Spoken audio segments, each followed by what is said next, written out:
Hello, good morning mga ka-nature. Dito na naman tayo sa isang klase ng aking halaman. Ang ganda ng bulaklak niya. Ang pangalan ng bulaklak niya ay Orange Jasmine. Ito, kaya tinawag siyang Orange Jasmine, hindi sa bulaklak niya. Kasi yung dahon niya parang citrus. Pamilya ng mga dalandan, yung orange. Kaya yun, tingnan nyo yung dahon. Akala ko nga kaya tinawag na Orange Jasmine. May lalabas na kulay orange na bulaklak. Hindi pala. Yung pala, ang sinasabi dito, yung dahon niya. Parang dahon ng citrus. Ang amoy niya, grabe. Sobrang bango niya. Yan. Hindi naman siya mahirap alagaan. Basta dilig-dilig lang. Ito, kaya meron siya ng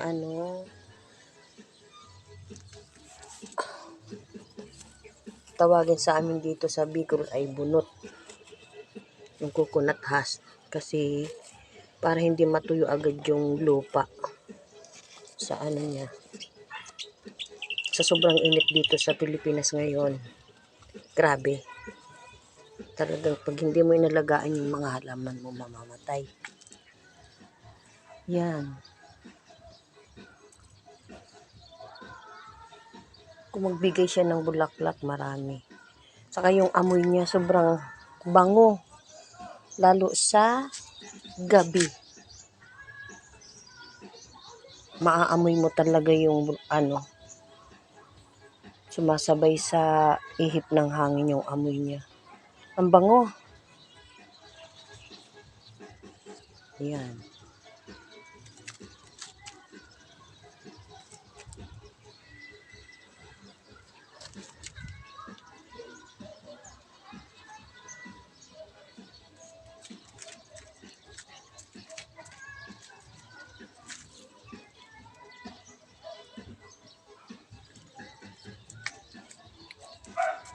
Maliit lang yung puno niya.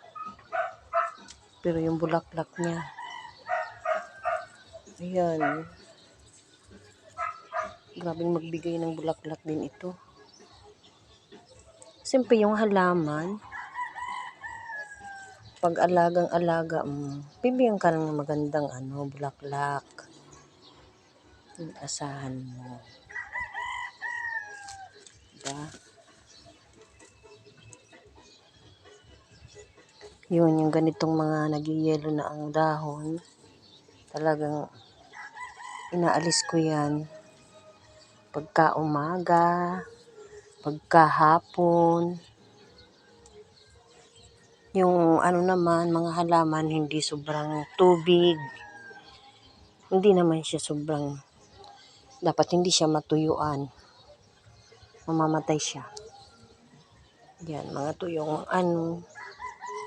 yan, ginugunting ko na yan pag medyo matigas na yung mga sangang tuyo na sanga. Tapos, pagkatapos nilang mamulaklak, putulin mo yung pinagmulaklakan nila.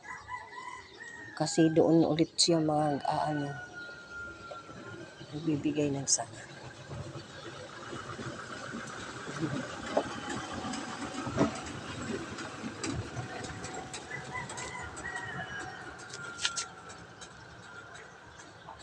Yan, diba? Ang ganda.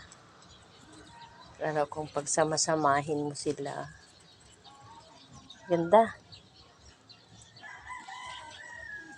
Pag mahilig ka sa halaman, makikita mo, ang sarap sa pakiramdam.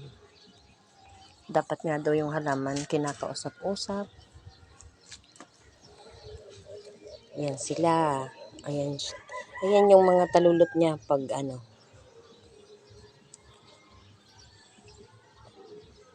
buka pa lang yung bulaklak niya.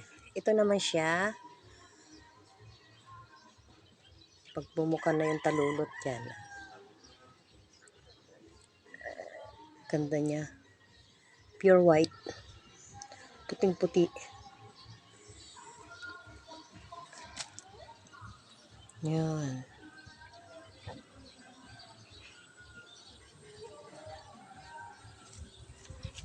Ganun lang siya kaliit na ano. Diba? Kasi yung espasyo namin dito, may ano, maliit lang. Kasi kaya yung mga iba kong mga halaman talaga, karamihan nakapaso. Ihilig. Paghilig mo, marami kang paraan. Saka maraming paraan kung paano mo sila aalagaan. Yun.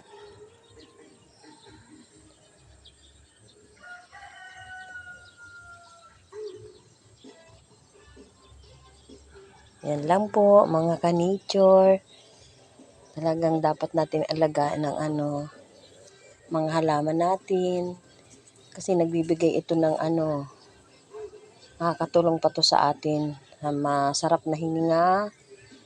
Hindi yung ano, lumalaban ito sa mga pollution. Dito sa ating ano, grabe na.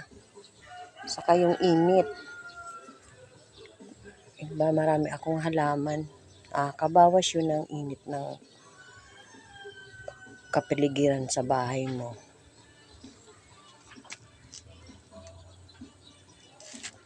Yun lang po mga ka-nature. Bye-bye po. Hintay-hintay na naman lang po sa iba kong mga halaman. Ito halaman ko talaga to. Sinasabi kong halaman ko. Pag hindi ko naman halaman, sasabihin ko naman yun. Pero ito talaga, nasa bahay namin to. Alaga. Alagang nanay. Yun. Bye-bye po. Have a nice day.